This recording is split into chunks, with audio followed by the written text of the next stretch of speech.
how to turn a antagonist into a protagonist. The story of Tiffany Strauss. What's going on, everybody? It's your boy Johnny, the hottie, and today we are going over the story and evolution of Tiffany Strauss. But before we do that, make sure you please leave a like, comment, and subscribe because I don't even know, I don't got nothing to rhyme this time. But anyways, with that out the way, and without further ado, let's get into the video. Tiffany Andrea Strauss was born in Houston, Texas, okay, to her mother, Alondra, and her father, Mark. Now, Mark is a very well and established businessman. However, his money is not what truly defines him. It was his love for technology and gadgets, and he would pass that love to his own daughter, right? But when they had moved to New York to work for what would later become Strauss Industries, the industries that they were at the time, MexCorp was corrupted and it wasn't really diverse. And once again, kind of similar to Michael's parents, her father had gotten outed and he was killed when she was 11 years old. Her mother had to take her under her wing, her own arms, right? Tiffany would take what her father taught her and apply it to her life. At the age of 16, she built her own robot. You knew right then and there that woman was special. There was something different about her, something that made her stand out from her peers, her friends. You get what I'm saying? And by the age of 21, she had made her first suit, kind of like an Iron Man or a Batman mech type of suit. And this is how she would make her money, right? So a hero or a villain would see her and they would ask her all these questions, kind of like a job interview. And if they see the good in the suit and it's great and it's grand and all that, there's no harsh flashbacks or pushbacks, and it gets good reviews online like Reddit or Quora or Google Chrome, stuff like they are going to pay her. Yeah. They are going to pay her. She used to get $30,000 per suit.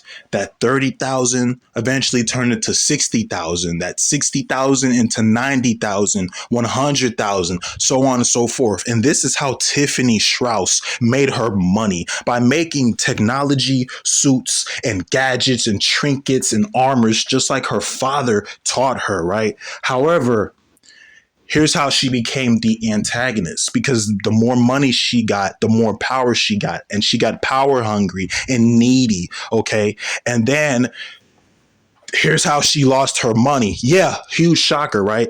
She lost her money due to gambling, her gambling problem, addiction with alcohol, right? Alcoholic beverages. And she was rich, right? And we see her in the fancy suits, the fancy dresses, and the limousines and stuff like that. You feel me? And stuff like that.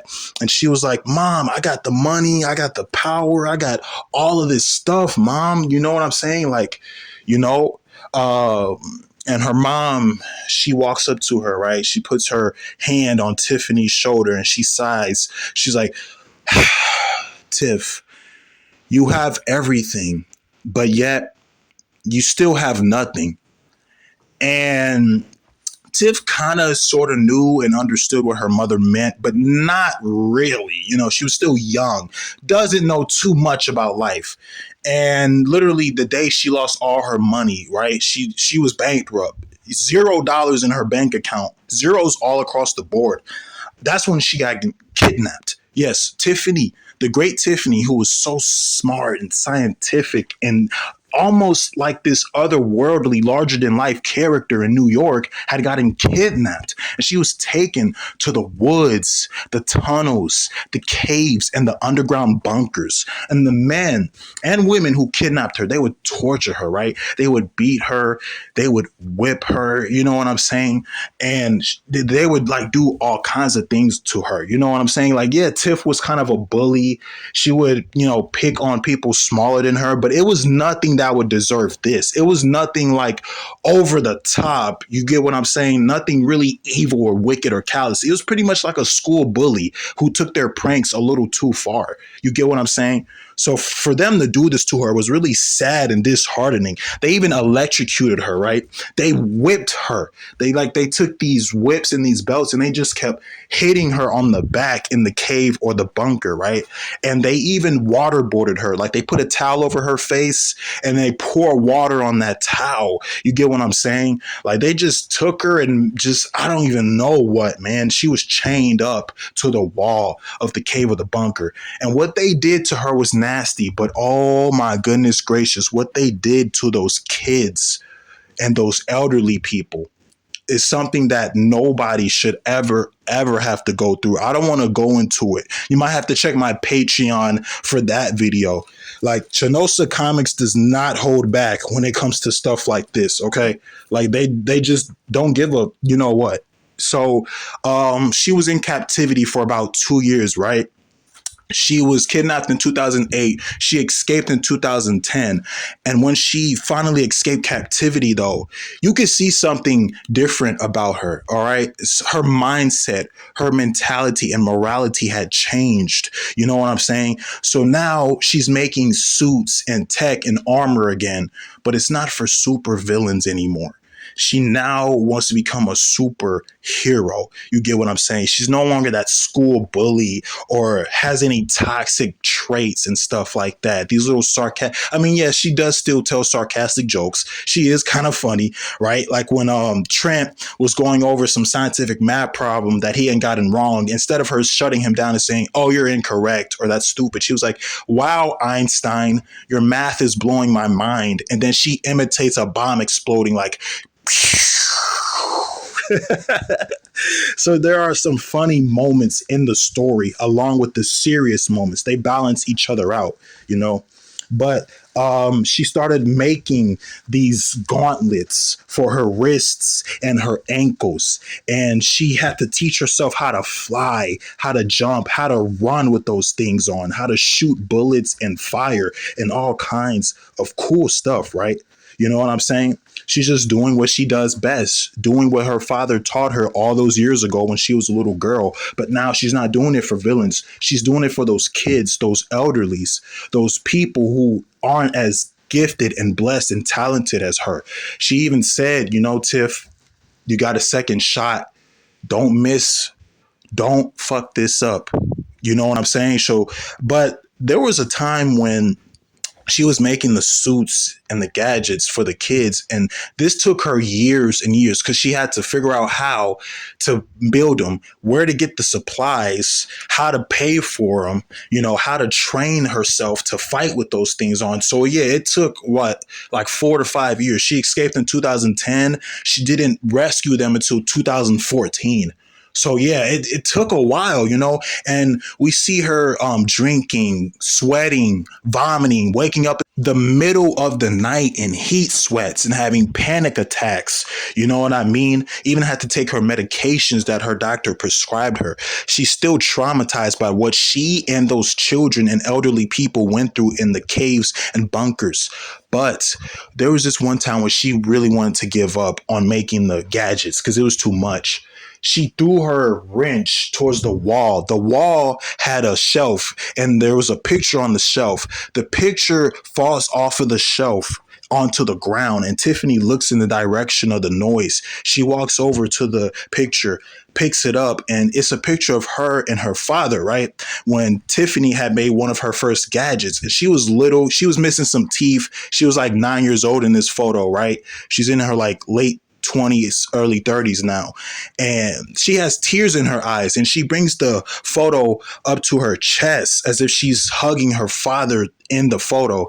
And then she looks at the gadgets. She looks at the photo of her dad and she looks back at the gadgets and she wipes her tears off and she puts the photo of her dad back on the shelf. She grabs the hammer and she starts going back to work. She was like scared or whatever, but this time she had new meaning, new life, new value. She took that hammer and went bing, bing, like, you know, something like this, like, You know what I mean? That's all you heard. I got goosebumps when I saw this on panel, on screen. Like, it was crazy to see. What was once sadness was now anger, but determination.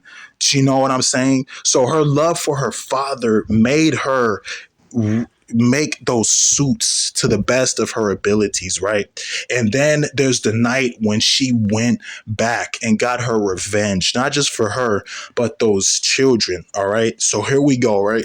She flies towards the forest, the trees, the water, the caves, the tunnels, and the underground bunker. And she uses her guns and knives and all these, even rocket launchers and missiles to blow up the caves, take away the captors, and save all the children and the elderly people, the people who were weak, but she's strong. And she uses that strength not just to protect them, but to guide them and lead them. You know what I'm saying?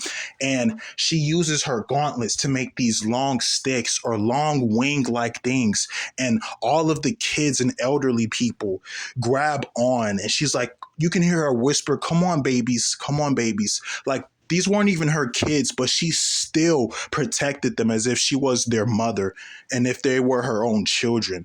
And she flew them out of there and flew them away and freed them. They were no longer slaves. They had freedom, and they rejoiced when Tiffany came to save them and lead them to the other side, okay? And she led them back to New York. She used her money to make sure they are in foster homes and the elderly people are in nursery homes and things of that nature. But I think the thing about Tiffany is that if I could describe her moral of the story with just one word, it would be metamorphosis. Metamorphosis. Caterpillar, cocoon, butterfly. There's Tiffany before kidnapped in captivity versus Tiffany afterwards. Before she was kidnapped and held in captivity, she was narcissistic, egotistical, prideful, arrogant, cocky. After captivity, she was humble, down to earth, understanding, and forgiving. And that shows character growth and character development. She truly went from a cocky, arrogant punk to a hero and now a larger than life legend who saved who knows how many lives. Okay. And that's what Tiffany Strauss is as a character. You know what I'm saying? It's not really the money or the intelligence that defies her. It's her loyalty and devotion and motivation. We saw humanity come out of her when she saw humanity at its lowest. Hey, that's a pretty dope character, not gonna lie. What do you guys think and like about Tiffany Strauss? Put your thoughts and comments down below. Thank you for liking and watching this video. And until next time, it's been your boy, Johnny the Hottie. And I'm out. Much love and respect.